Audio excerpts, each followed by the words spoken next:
1, 2, 3, probando, cambio y fuera. Cambio, Mate Rey 2, aquí Torre Blanca, cambio.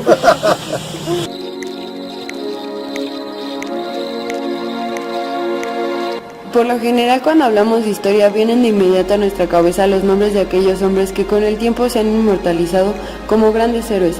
Sin embargo, solemos olvidar que para entender a nuestra sociedad es fundamental adentrarnos en la forma en que las personas significan la realidad en función del contexto.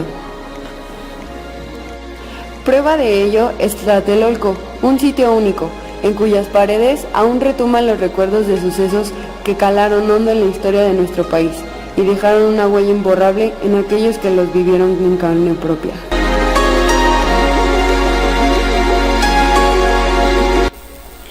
Podemos ver cómo es que México Tlatelolco surge en el año 1338 a partir de la separación de los mexicas con Tenochtitlan, que se funda 13 años antes, en 1325. Este lugar se ve visto por muchos cambios, empezando por su nombre, ya que primero nuestros antepasados indígenas lo llamaban en náhuatl como Tlateyi, que simbolizaba terraza, Chaltiloyi, que era punto arenoso, y también Chiliyacac, que era nariz arenosa, pero termina por quedarse con el nombre que conocemos actualmente, Tlatelolco, que supone montículo de arena. Tlatelolco destaca en la historia por la enmarcada llegada de los españoles. Cortés tuvo un distinguido recibimiento por Moctezuma y su gente, llegada que gracias a los escritos del mismo Cortés podemos ver cómo fueron guiados y vislumbrar la primera descripción de la gran plaza del mercado de Tlatelolco, lugar que en el centro de México durante la época prehispánica se realizaban rituales y puniciones. Tlatelolco tenía una plaza impresionante y los españoles vaya que lo aceptaron por el gran número de personas reunidas que vendían y compraban, que como ellos describieron era una mercancía variada y muy colorida. Se podría creer de una forma burda que los indígenas eran individuos que no tenían una organización, pero por el contrario, llevaban a cabo litigios entre las compras del mercado con la presencia de jueces y vigilantes, que mantenían el orden evitando trampas o robos y sobre todo que el trueque fuera exclusivo del mercado. La plaza era testigo de castigos de tortura, pero más que nada de fusilamientos cuando se cometían aquellos actos ilícitos. La segunda mitad del siglo XVI es el declarante de la conquista de Tenochtitlan por los españoles, donde gracias a Cortés la plaza se convierte en una nueva ciudad totalmente ajena a los verdaderos residentes, conocida como La Traza, ciudad considerada las primeras 5 cuadras del actual México, y la que impulsa la economía de los españoles debido al bien conocido robo de botines, aunque ellos solo decían que era una extracción pequeña.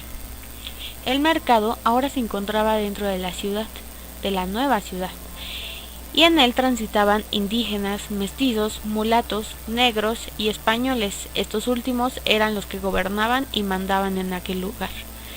Lo más lamentable que Tlatelolco pasa sí es la destrucción del patrimonio indígena, claro, pero pocos pensamos en cómo fue el arrebatamiento de la cultura y las antiguas creencias, completamente nulas actualmente.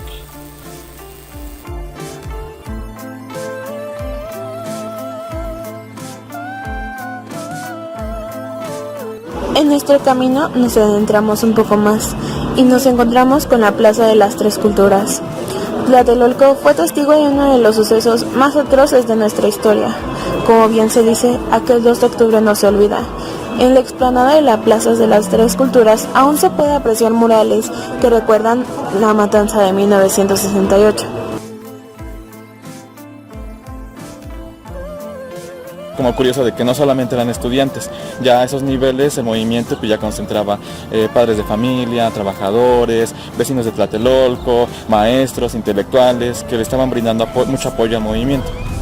No había muchos ánimos, mucha energía, mucho espíritu, mucha vitalidad por parte de los jóvenes, y creo que esto lo contagiaron al resto de la población y poco a poco así la población los fue apoyando. porque el gobierno manejaba una versión, ¿no? Decía que los estudiantes eran unos revoltosos, que no eran estudiantes, que eran comunistas extranjeros, que solamente querían boicotear los Juegos Olímpicos. Quería crear una mala imagen del movimiento hacia la población. De hecho, hay como uno de los momentos más importantes que fue la Marcha del Silencio, donde el gobierno, en su informe, Díaz Ordaz, en su informe de gobierno, dice a la población esto, ¿no? Que son unos estudiantes, unos revoltosos, o sea, los descalifica totalmente. Y entonces los estudiantes le responden de una manera muy creativa, organizan esta marcha donde van completamente en silencio. Incluso las personas en la calle les aplauden, les gritan, y ellos dicen, no, por favor en silencio, queremos demostrar al gobierno que todo lo que dicen de nosotros no es cierto, que nosotros somos estudiantes, estamos organizados y tenemos ciertas demandas con nuestro movimiento. Pues muchos murieron a ese día, ¿no? A otros más, a los dirigentes del Consejo Nacional de Huelga y a ciertas personas que eran como líderes, por así decirlo, ya el gobierno ya los identificaba. Ya los estaban escogiendo, o sea, había como filtros. A los que ya estaban identificados se los llevaban a campos militares o a la prisión de Lecumberri, y ya dependiendo si eran como estudiantes sin tanto peso, sin tanta autoridad, pues los dejaban libres.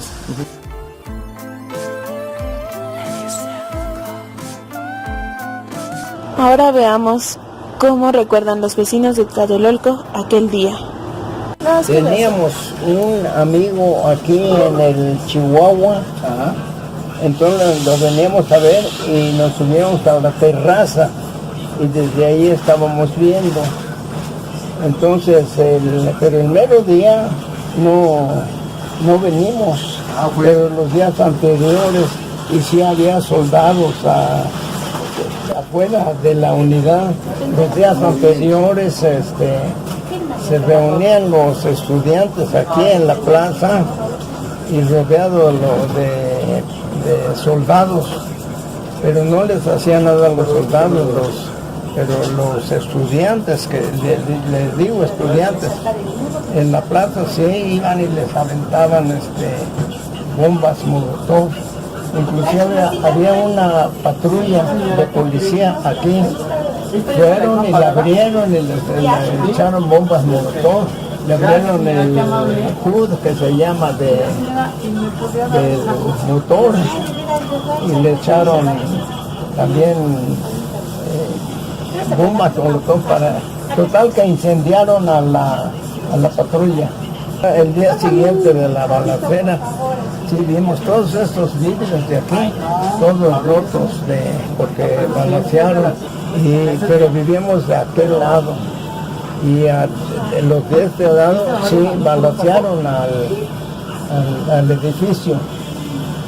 Entonces, pues pero fue esa noche.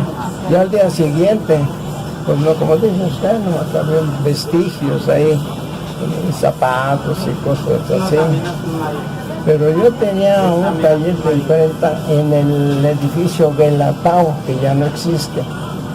Y tenía 2 trabajadores que se iban aquí y los agarraron y los tuvieron aquí en las ruinas, en la ordenada, los metieron, les quitaban la camisa. Pero después también se lograron salirse y...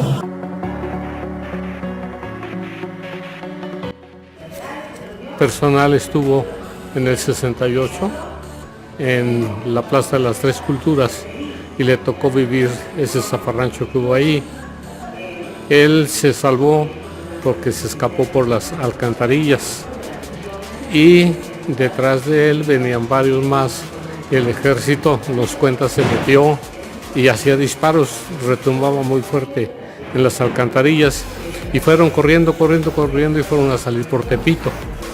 Ya que ya no habían ruidos y esas cosas, entonces salieron a esa altura, no sabían ni dónde andaban.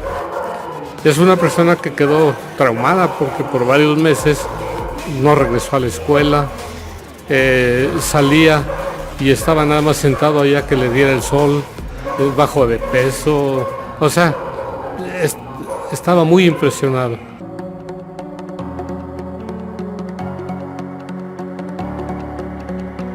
Tenía yo 8 años y pues tuve que meterme corriendo a mi domicilio por los balazos al escuchar. Como las Tres Culturas estaba una conglomeración, pues, o sea, había una junta manteniéndole ahí para la solución de sus peticiones a la política, ¿no? Y ya después ya invadió el ejército, la policía, para dispersar a la gente, dañándola, ¿no? Y yo al ver que traían ya las armas y todo, y estaban disparando, pues yo estaba en el municipio. Y nos metimos al baño, ¿sabes? Mi mamá, entonces ya nos esperamos hasta que ya a las 12 de la noche todavía se habían silbidos de balazo. Y ya pasó un magnavoz, nos avisaron que ya había se restauración acá, ¿no? Bueno, yo recuerdo esto, yo creo que tendría unos 5 o 6 años. Yo vivía en el edificio Yucatán, al fondo del último edificio de esta unidad, la cual eran, no sé, 7, 8 de la noche, 9, y nos asomamos a la ventana y había soldados caminando, vigilando la zona, y nos dijeron que por favor no nos asomáramos, que nos guardáramos. Entonces, mi padre tomó la decisión de meternos en el baño, que es el cuarto donde estaba cubierto por los demás cuartos, por si llegara a haber disparos. No hubo disparos por allá. Sí se llegaron a oír, pero eran los que estaban aquí en la plaza, ¿no? Al otro día salimos, subimos con mi papá, me llevó de la mano, mis otros hermanos, venimos a la plaza, las tres culturas, y alcanzamos a ver las tanquetas todavía ahí, unas 2 o 3, y los soldados ahí. Yo en lo personal no vi ningún cuerpo, no vi nada. Sí había zapatos, ropa tirada, pero no se veía más. Yo creo que posteriormente, me acuerdo que fue el 2 de octubre, yo creo, que se veían un helicóptero rondando aquí en la plaza y disparando, se veían rayitas, pero eran balas trazadoras. Yo ahora entiendo que son balas trazadoras, que no son. No nada más en México hubieron movimientos estudiantiles, sino que también en otras partes del mundo se escucharon este tipo de cosas. Y esa política represiva que tendió a comprimir la rebelión del pueblo fue acentuada hasta el grado inconcebible de atacar las manifestaciones estudiantiles a balazos y atacar al movimiento obrero no solo en sus protestas públicas, sino en todos sus derechos.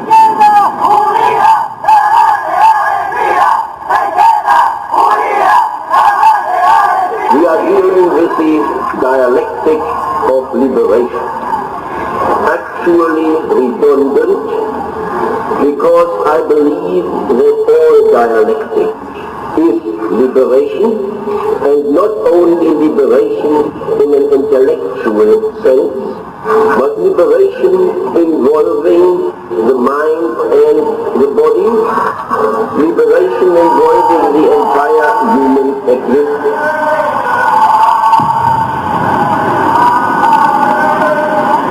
Liberation from servitude, prevalence of the need for liberation.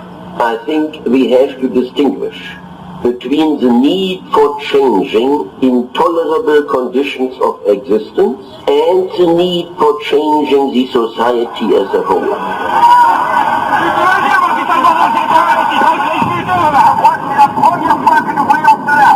C'est-à-dire que de fait, ici, nous occupons la Sorbonne. Ensuite, il est évident que nous n'avons plus le droit d'être ici, donc l'administration a décidé de déclarer hors la loi ceux qui sont dans la Sorbonne, donc ils occupent la Sorbonne. Le régime gaulliste est un régime fasciste et réactionnaire.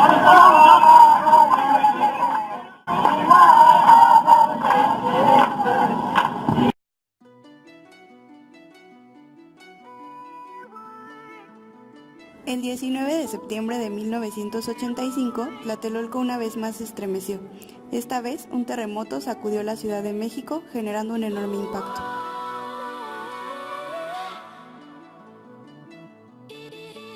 Pues yo no pude hacer más que recibir ayuda, ¿no? Porque fue muy tétrico, o sea, muy feo, ¿no? Yo iba caminando y pues, vi cómo se desprende el edificio, pues, me quedé encendido. Ya que pasaron las horas, pues, ya llegó la ayuda militar, y se fue el agua, se fue la luz, se fue el gas, se fue el teléfono, y eso durante más de un mes.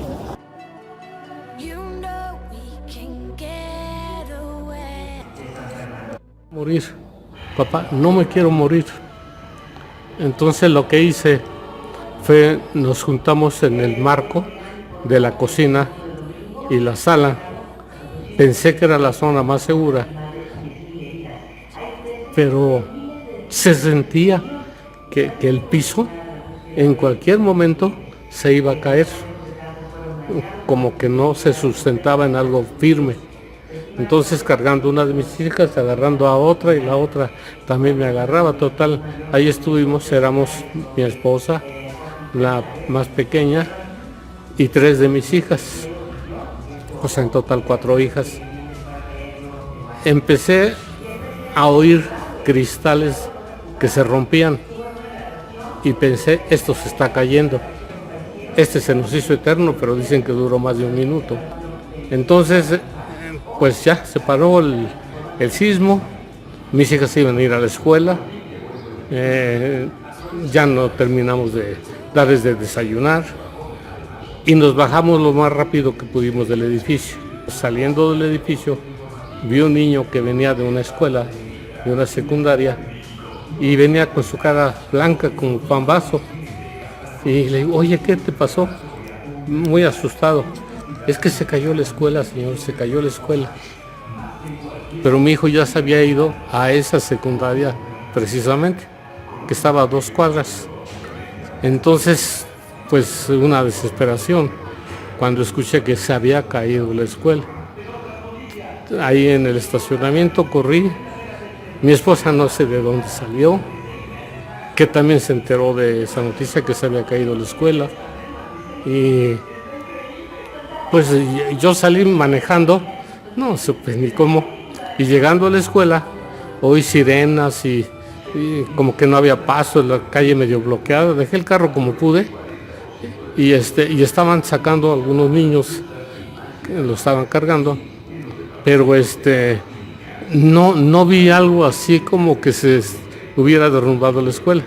Eso me tranquilizó un poco y en efecto más tarde vi a mi hijo salir de la escuela y se cayó una parte de la escalera, pero no la escuela.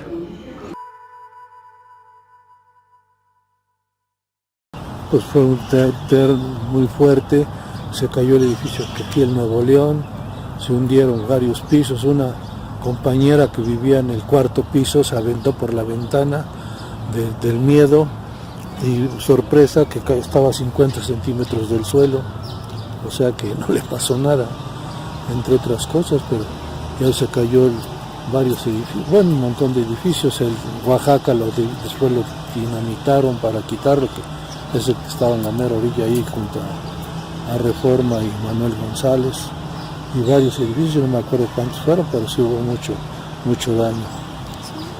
¿Qué otra cosa?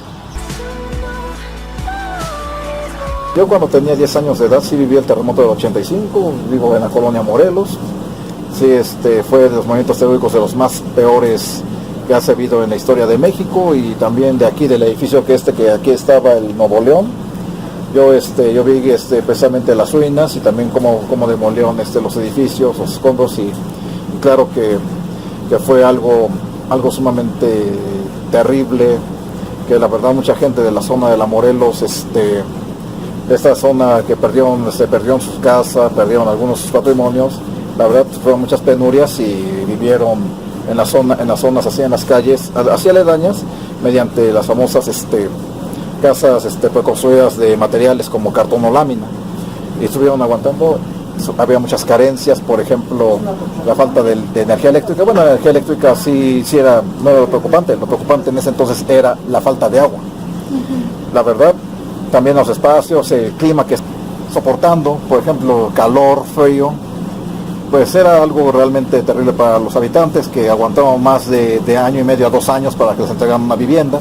Yo también fui, bueno, no fui de esa víctima, pero sí también cuando perdí mi escuela, que es la Jaime Nuno, esa también la derrumbaron. Estuve año y medio estudiando en un, tomando las clases en un parque público que se conoce como la Plaza del Boxeador.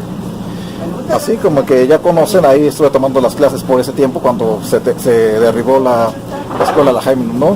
Al principio tomábamos clases al aire libre, bueno, suspendió un poco porque no estaban de acuerdo, tuve que tomar clases en otra escuela alterna, así en otra escuela que fue prestada hasta que el gobierno nos proporcionó unas aulas así metálicas, precisamente para continuar con los estudios, no perder tiempo. Y ya cuando se reconstruyó la escuela Jaime Nuno fue precisamente a mediados de 1986, ahí es donde terminé mi escuela, pero ya ahora sí una escuela completamente nueva, cimentada, muy bien construida. Al seguir con nuestro recorrido nos encontramos con un reloj que recuerda a los habitantes la tragedia de 1985. En específico, este era el lugar sobre donde estaba el edificio Nuevo León.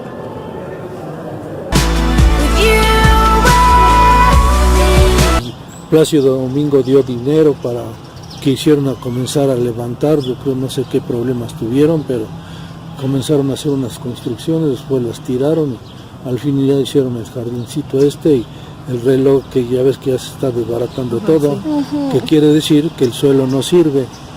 Esto fue antes un lago, el edificio que está aquí en Baja California, dicen que abajo está una grieta, cualquier día de esto se va para abajo también. Entonces, toda esta zona es peligrosa. Tlatelolco es un sitio que aún continúa resentido. El sismo del pasado 19 de septiembre de 2017 reavivó en los vecinos la preocupación por las pésimas condiciones en las que se encuentran algunos edificios. Actualmente se están realizando mítines con la finalidad de mejorar el estado de los inmuebles. Además, algunos vecinos del edificio Veracruz aún ni siquiera regresan a sus casas por temor. Etcétera, etcétera, para que ellos también se vayan contentos y sigan trabajando en los edificios. Eso es un poco el plan que hemos tenido.